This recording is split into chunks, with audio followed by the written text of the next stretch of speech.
So I recently moved away from home, but I still stop by and visit my awesome parents, sister, and 3 dogs.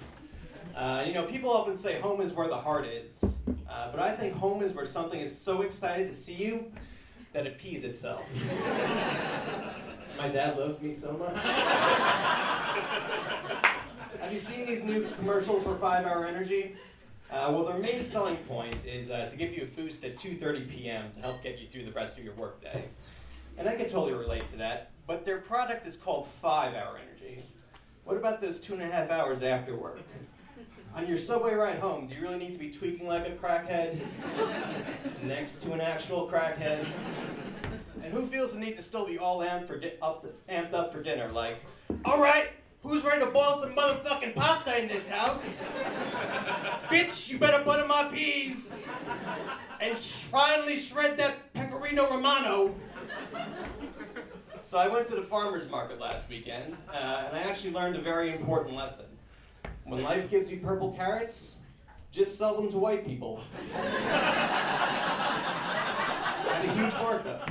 I think you can tell a lot about a country's views towards women by its choice of bills or coins for its $1 denomination. Just think of all the money being thrown at strippers. Although making it rain Sacagawea dollars on a stripper does sound pretty fucking sexy. So I've been using JDate recently, an online Jewish dating service, and their homepage has polls where they ask members questions like, which one movie could you watch over and over again? My response? A Christmas Story. Self-loathing ladies of JDate, come to Papa. So I finally made good on my top New Year's resolution of the past decade. I started going to the gym, and I've never felt better.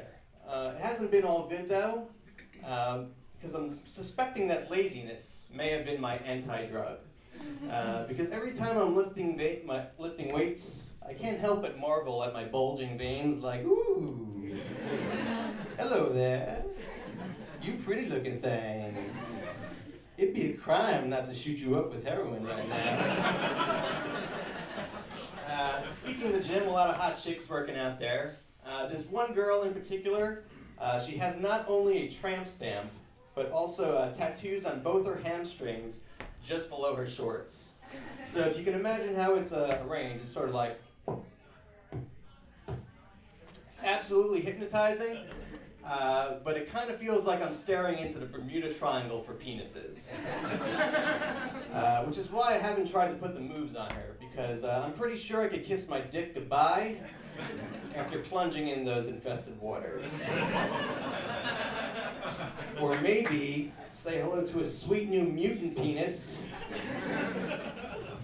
Perhaps I'll reconsider.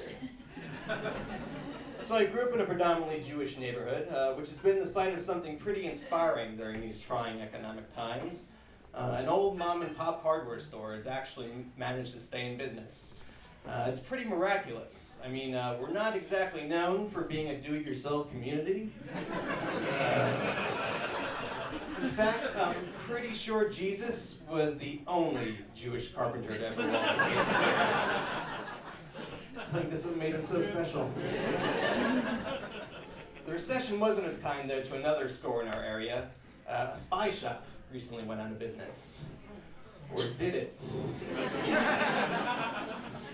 Going back to Jesus, though, I think he's been doing a pretty shitty job marketing himself lately. I mean, sweet Jesus. You'd think by now he would have realized that making his face appear in burnt toast, coffee stains, and freshly shaven kittens' assholes just isn't gathering the flock like it used to. I have a few suggestions, though. How about appearing in a patch of cellulite on Kim Kardashian's ass?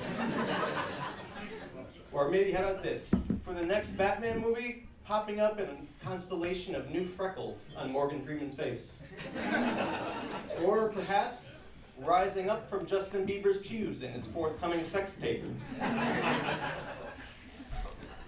So I recently had the opportunity to attend a lecture given by the Swedish chairman of the Nobel Prize Committee for Medicine. And there was a Q&A session. And I had a question that I was just dying to ask him. Yorker should be snooping, flooping, bork, bork, bork.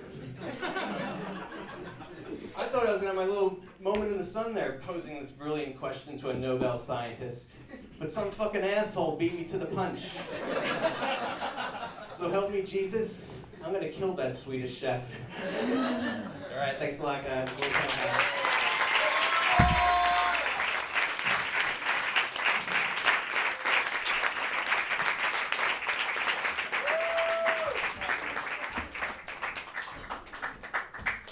Keep it going for Dane, ladies and gentlemen.